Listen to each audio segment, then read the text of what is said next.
क्यों भगवान जगन्नाथ के रथ की रस्सी मानी जाती है बेहद पवित्र, जिसे छूने से कट जाते हैं सभी पाप। जगन्नाथ रथ यात्रा देश के सबसे बड़े धार्मिक अनुष्ठानों में से एक मानी जाती है। यह हर साल उड़ीसा के पुरी में बड़ी धूमधाम से आयोजित की जाती है। यह पावन यात्रा इस साल 27 जून को शुरू हुई है। इस यात्रा में भगवान जगन्नाथ अपने बड़े भाई बलभद्र और बहन सुभद्रा के साथ अपने मौसिक यानी गुड़िचा मंदिर जाते हैं। इस दौरान उनके विशाल रथों का हजारों भक्त के श्रद्धापूर्वक खींचते हैं।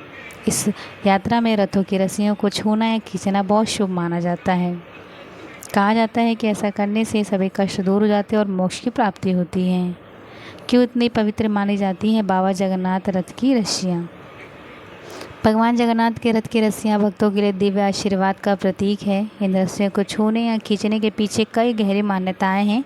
आइए जानते हैं। भगवान से सीधा जुड़ाव। भक्तों का मानना है कि रथ की रस्सी छूना या स्वयं भगवान जगन्नाथ को छूने के समान है।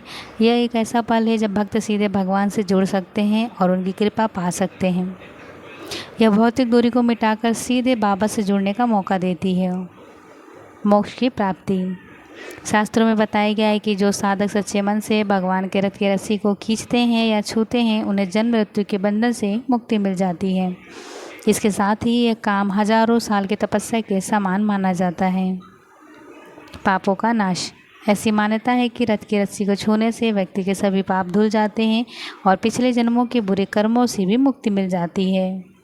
यह एक तरह का आध्यात्मिक शुद्धि का साधन भी माना जाता है। भक्ति का प्रतीक। लाखों भक्त लंबी कतारों में खड़े होकर इस पवित्र रस्सी को छूने या खींचने के अवसर का इंतजार करते हैं। यह उनकी अटूट श्रद्धा और भक्ति का प्रतीक है। इसके साथ ही यह उन्हें भगवान के प्रति समर्पण और प्रेम को दिखाती है। मानवता की एकता। रथ यात्रा में किसी भी जाति, धर्म, सामाजिक स्थिति का व्यक्ति बिना किसी भेदभाव के रथों को खींच सकता है। यह रस्सियाँ सभी भक्तों को एक साथ लाती हैं, जो पूरी दुनिया को एकता और समानता का संदेश भी देती है।